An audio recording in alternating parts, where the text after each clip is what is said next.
गांधी जी का जो वीडियो मैंने देखा आज, एक तो वो देश के सामने स्पष्टता दे दें कि 2004 से 2014 जब वो सरकार को कंट्रोल करती थी, वो नेशनल एडवाइजरी काउंसिल के चेयरमैन थे, जब उस हमारे देश में हमारे अर्थव्यवस्था को, हमारे नौकरियों को और हमारे एक तरह से करप्शन का ऐसा एक माहौल उन्होंने बनाया था, उसके बारे में उन्होंने कभी माफ़ी मांगा है? नहीं मांगा है। लेकिन आज उन्हें माफ़ी मांगना चाहिए, क्योंकि आज जो वो झूठ बोलकर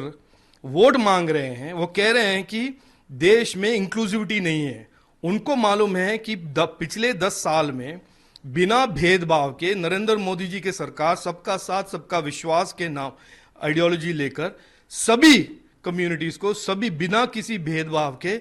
हमारे को सभी सरकार के स्कीम्स पहुंच गए हैं।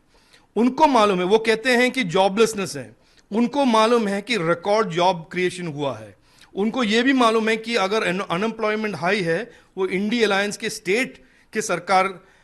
में अनएम्प्लॉयमेंट हाई है। वो कहते हैं कि इकोनॉमी खराब है, उनको ये नहीं मालूम, वो झूठ बोल रहे हैं। उनको मालूम है झूठ बोल रहे हैं कि हमारे देश आज दुनिया के सबसे तेजी से उभरने वाला अर्थव्यवस्था हुआ है पिछले 10 साल नरेंद्र मोदी जी के काम और नीतियों के कारण। तो ये मैं मानता हूं ये बहुत ही एक अजीब सा एक स्थिति है कि जिन्होंने 10 साल हमारे देश को तबाह कर दिया था, जिनका कंट्रोल था सरकार पे, वो आज वोट मांग रहे हैं झूठ के सहारे पर और झूठ के सहारे के द्वारा। देखिए, खरगे साहब का लेटर एक तरह से उनका एक बहुत डेस्परेशन, कांग्रेस का जो सिचुएशन है वो जान चुके हैं कि उनको डबल डिजिट के वोट्स में बहुत कम मिलेंगे और उनके सीट्स बहुत कम होंगे। तो वो एक तरह से उनका एक स्ट्रैटेजी रहा है, पिछले 10-15 दिन से हम देख रहे हैं कि किसी भी हालत में झूठ बोलकर हमारे वोटर्स को, हमारे देशवासियों को किसी तरह से डिस्ट्रैक्ट करे, उनको मुद्दे से हटाकर किसी तरह से झूठ से उनको वोट मिले। लेकिन देखिए, देशवासी समझ गए हैं कि ये कांग्रेस वाले और इंडी अलायंस कौन है और वो कहते क्या है। उन्होंने देखा है पिछले 10-15 दिनों में, उन्होंने होम मिनिस्टर के, यही इंडी अलायंस वाले, यही कांग्रेस वाले हमारे होम मिनिस्टर के एक स्पीच को मॉडिफाई करके झूठ बनाकर वो प्रचार करना चाहते हैं। तो कांग्रेस में एक तरह से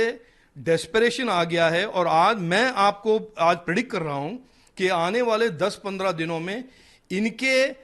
दिमाग में, इनके मन में और भी डेस्परेशन होंगे और ये और भी झूठ बोलेंगे और भी ऐसे बातें करेंगे जिससे लोग भड़कें और लोगों को भड़काने की वो कोशिश करेंगे। देखिए, गोपाल स्वामी जी जो हमारे चीफ इलेक्शन कमिश्नर रह चुके हैं, उन्होंने बड़े स्पष्टता से, मैंने देखा टीवी पे, इस इश्यू को बड़े स्पष्टता से उन्होंने क्लैरिफाई किया है। लेकिन ये करगे साहब मानेंगे नहीं, कांग्रेस वाले और इंडी अलायंस मानेंगे नहीं, क्योंकि उनको क्या करना है, उनको झूठ प्रचार करना है और वो किसी भी हद तक जाएंगे और हमारे कॉन्स्टिट्यूशनल बॉडीज को भी खींच के, उनको भी, उनके क्रेडिबिलिटी को भी दाग पहुंचा के वो कुछ भी हद तक पहुंच